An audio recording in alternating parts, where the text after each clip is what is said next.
now we have the Dark Shinobi costume. I have a blue suit and a red tie for the costume, but again, it was sized for me because I was going to have him in the webcomic promotional thing.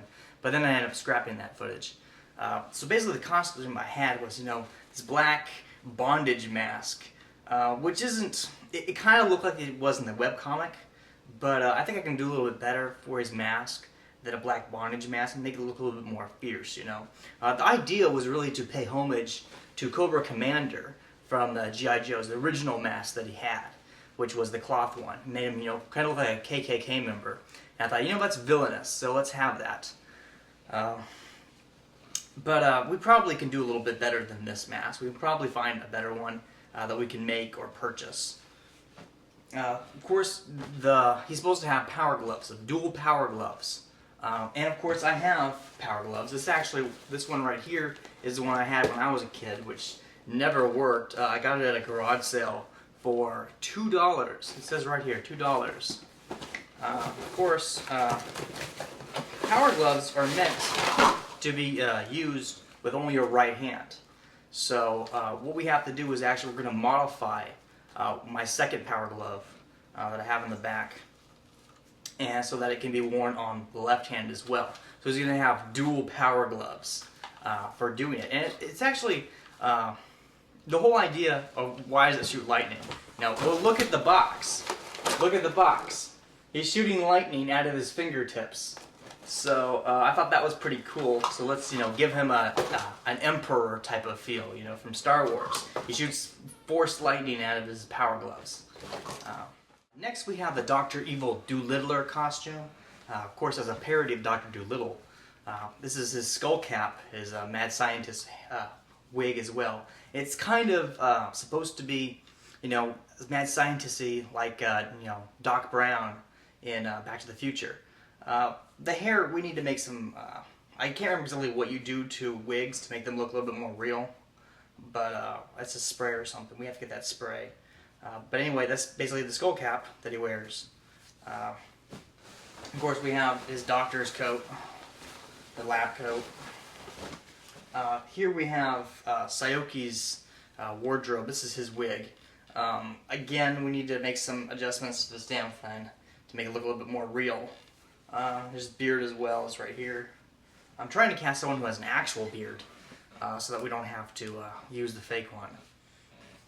Here's what I had for his gown, his wizard robes. But these really aren't what it looks like in the comic. So we really need to make some new ones that look a little bit more impressive than this really cheap Halloween costume. I mean, this is all right, but it's not really what we want. So we need to make a new one. He also has to have his staff, which I do know how to make using a really cool tutorial that I saw for the Guild when they made their music video.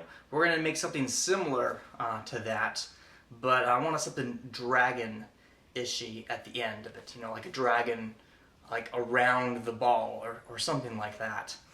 I have a rough idea in my head of how we're going to do it, and it's going to be really cool. We just need to get the supplies. And like I said, it's not that any one of these individual things is cheap, but when you add them all together, it really starts adding up. And if you don't have the materials on hand, which we really don't, you gotta get that stuff somehow. Other costumes that we have to make, the female lead Jemma, we need to have her costume. She actually has 2 wardrobes that she puts on in the first episode, because she has her hologram, because Jemma is a parody and homage to Gem of Gem the Holograms, which is sort of an 80s cartoon, mostly meant for girls. I always kind of hate it because it got in the way of my cartoons, but it doesn't even matter. The point is that she needs to have her performance mode and then her normal mode. So she has 2 different costumes that we need to construct. Then we also have to have some of the costumes for her bandmates, and I'm going to have a lot of extras we're going to try to recruit lots of cosplayers.